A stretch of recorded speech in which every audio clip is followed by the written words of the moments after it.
Hi. Hi. Welcome to another day of the Omer. This is day 13.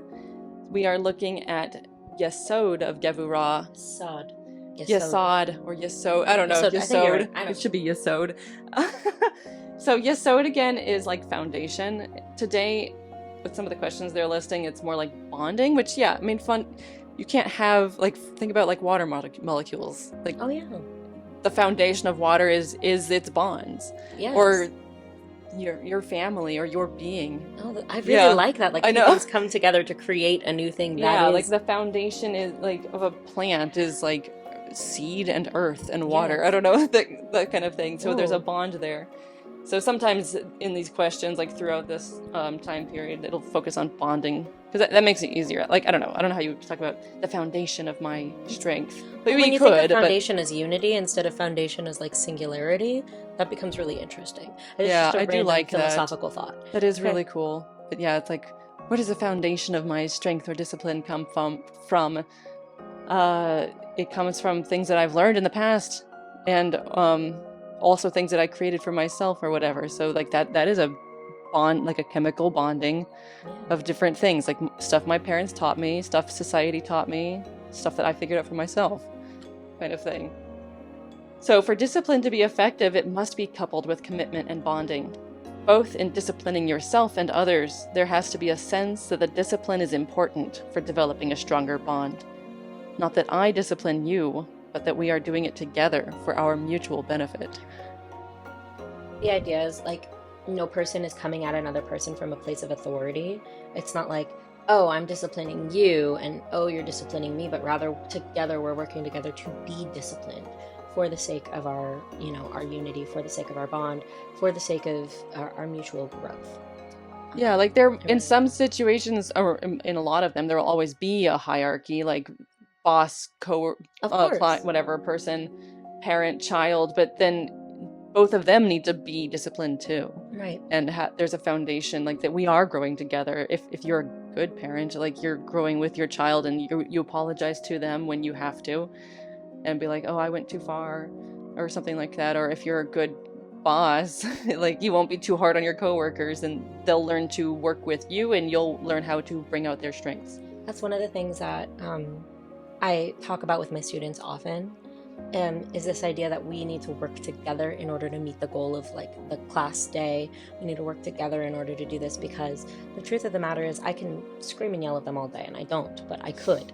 And they could scream and yell at me all day, but that's not going to get us closer to the goal, which is learning the thing, right? And when we're all disciplined and we're working together to reach that goal, we can come out stronger with more growth and be more proud of ourselves because there's something that we've accomplished together.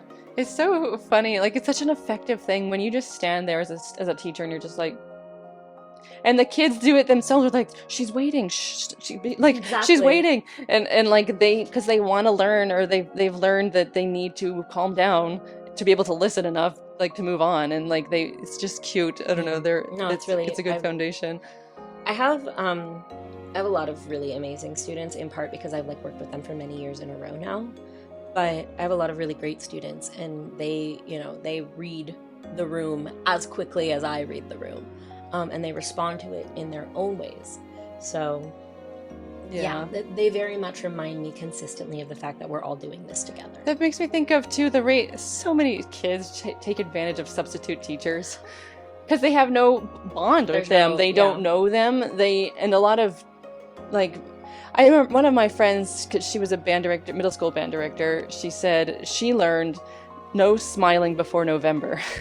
Like as in like September through October is the time to set rules. You're not like joking with them. You're still, I'm the teacher, you're the students, you're gonna do what I say.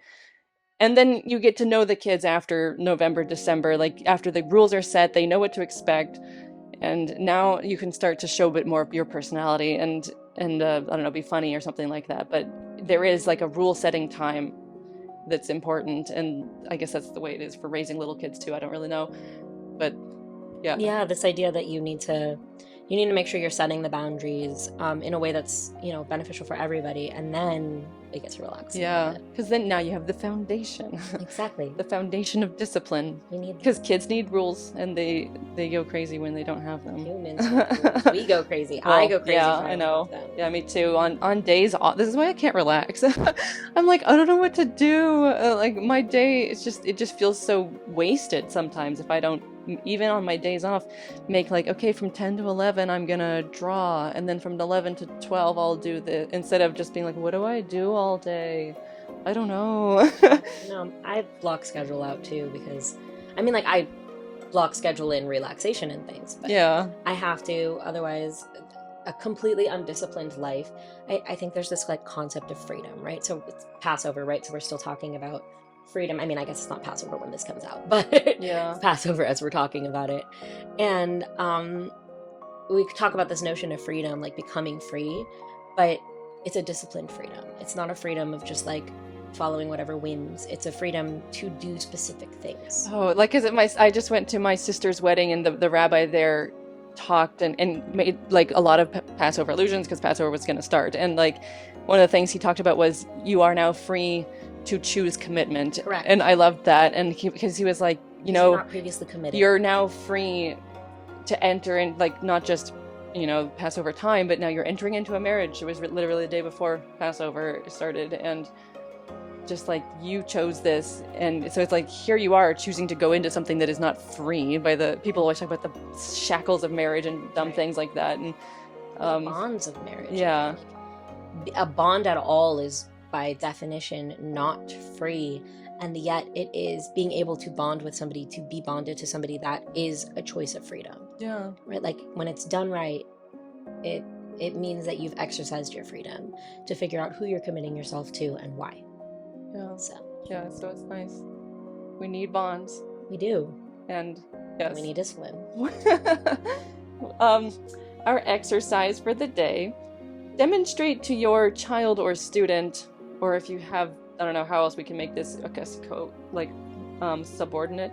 Demonstrate to your child or student how your bonding with each other is an essential ingredient in discipline and growth. So that'd be really easy if you were a parent and had someone to do that with. I don't know if you could do it with a pet. Like, they're not really going to understand. They might not understand, but at least you're going to understand as you work with them. Yeah. That's going to be, I don't really have anyone that's like reliant on me right now, so I'm not really sure how I'm going to do that. But I don't know, like, I guess with the kids at school. Yeah, can think about that. But as far as what I can do today, I don't know. Hard. But yeah, if you can come up with something else, anything to show why discipline is important. I don't know, to avoid a codependent relationship, to avoid wild kids, something like that. So thank you for joining us. Thanks. And we'll see you next time.